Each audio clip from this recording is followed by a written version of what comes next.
Chapter 39. Therefore, thou son of man, prophesy against Gog, and say, Thus saith the Lord God, Behold, I am against thee, O Gog, the chief prince of Meshech and Tubal, and I will turn thee back, and leave but the sixth part of thee, and will cause thee to come up from the north parts, and will bring thee upon the mountains of Israel. And I will smite thy bow out of thy left hand, and will cause thine arrows to fall out of thy right hand. Thou shalt fall upon the mountains of Israel, thou and all thy bands, and the people that is with thee. I will give thee unto the ravenous birds of every sort, and to the beasts of the field to be devoured. Thou shalt fall upon the open field, for I have spoken it, saith the Lord God. And I will send a fire on Magog, and among them that dwell carelessly in the isles, and they shall know that I am the Lord. So will I make my holy name known in the midst of my people Israel, and I will not let them pollute my holy name any more. And the heathen shall know that I am the Lord, the Holy One in Israel. Behold, it is come, and it is done, saith the Lord God. This is the day whereof I have spoken.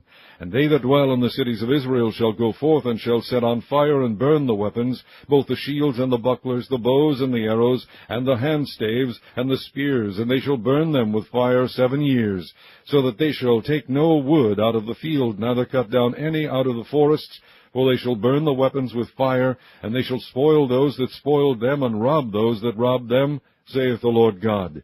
And it shall come to pass in that day that I will give unto Gog a place there of graves in Israel, the valley of the passengers on the east of the sea, and it shall stop the noses of the passengers, and there shall they bury Gog and all his multitude, and they shall call it the valley of Hamon Gog. And 7 months shall the house of Israel be burying of them, that they may cleanse the land. Yea, all the people of the land shall bury them, and it shall be to them a renown the day that I shall be glorified, saith the Lord God. And they shall sever out men of continual employment, passing through the land to bury with the passengers those that remain upon the face of the earth, to cleanse it. After the end of 7 months shall they search. And the passengers that pass through the land, when any seeth a man's bone, then shall he set up a sign by it, till the buriers have buried it in the valley of Hamon Gog. And also the name of the city shall be Hamonah. Thus shall they cleanse the land. And thou, son of man, thus saith the Lord God, Speak unto every feathered fowl, and to every beast of the field, Assemble yourselves, and come, gather yourselves on every side to my sacrifice that I do sacrifice for you, even a great sacrifice upon the mountains of Israel, that ye may eat flesh and drink blood. Ye shall eat the flesh of the mighty, and drink the blood of the princes of the earth, of rams, of lambs, and of goats, of bullocks, all of them fatlings of Bashan. And ye shall eat fat till ye be full, and drink blood till ye be drunken of my sacrifice which I have sacrificed for you.